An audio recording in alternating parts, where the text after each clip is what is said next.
কারণ এই প্রধানমন্ত্রীর চেয়ার এটা আপনার না, এটা বাংলাদেশের জনগণের। ফলত আমাদের চেয়ার নিয়ে কেউ যদি ছিনিমিনি খেলে, আমরা তো সেই চেয়ারকে রক্ষা করতেই হবে আমাদের। আমি ছোট্ট একটা গল্প দিয়ে শেষ করব। তাজমহল একজনে প্রায় 100 বারের মতন বিক্রি করেছিল।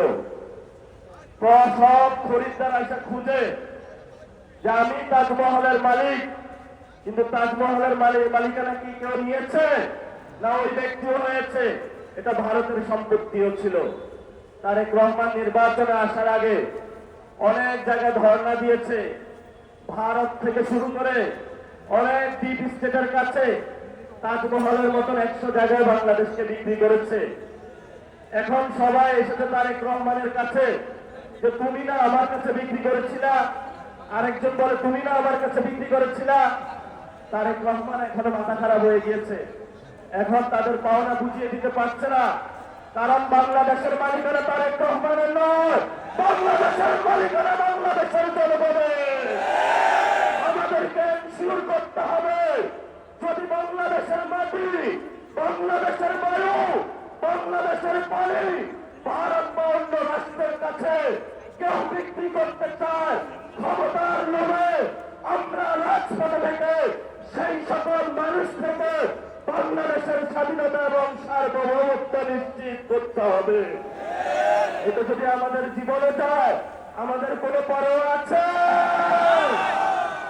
চোখ তুলে নিয়েছে ইন্টারের একজন ছাত্রের, মাথা খারাপ হয়ে গিয়েছে যে চোখ তুলে ওদের।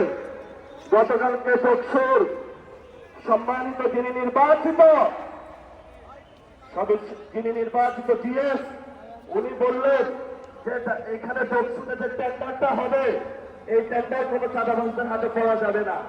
যখনই এই কথা বলা হয়েছে, ওরা রামদা চাপাতি হক স্টিক দিয়ে সর্বসম্মিলিত ঢাকার যারা সন্ত্রাসী গোষ্ঠী আছে একটা শিক্ষা প্রতিষ্ঠানে তারা আক্রমণ করেছে। সেখানে আক্রমণ করেও তারা ক্ষান্ত হয়নি। আপনারা দেখেছেন হবিগঞ্জে আমরা চিকিৎসা নিতে পারি নাই, সেখানে হসপিটালে গিয়ে তারা আক্রমণ করেছে। ঢাকাতেও গিয়ে তারা হসপিটালে অ্যাটাক করেছে, সেখানে চিকিৎসা নিতে দেয় নাই। এই তারেক রহমানের সন্ত্রাসী দল, ছাত্র দল, যুব দল, আজকে তোমাদেরকে বলবো কই তোমরা, আজকে কোথায় গুপ্ত হয়ে গিয়েছ? আজকে যে রাজপথে দেখা যাচ্ছে না, বাসায় কি ঘুমিয়ে আছো নাকি পালিয়ে গিয়েছ? জায়গা পাবেন না। জনতা জেগে উঠেছে। ইনশাআল্লাহ ভবিষ্যৎ বাংলাদেশে আমাদের একটি শপথ নিতে হবে। এই শপথ হলো আগামীতে ইসলাম এবং সার্বভৌমত্বকে নিয়ে অনেক ষড়যন্ত্র শুরু হয়েছে। আপনারা একমাত্র গার্ড, যারা এটা রক্ষা করবেন, জীবন দিয়ে হলো এটা রক্ষা করতে হবে। কারণ গত 53 বছরে অনেকেই বলেছিল যে অনেকেই নাকি বাংলাদেশের স্বাধীনতার সপক্ষের শক্তি।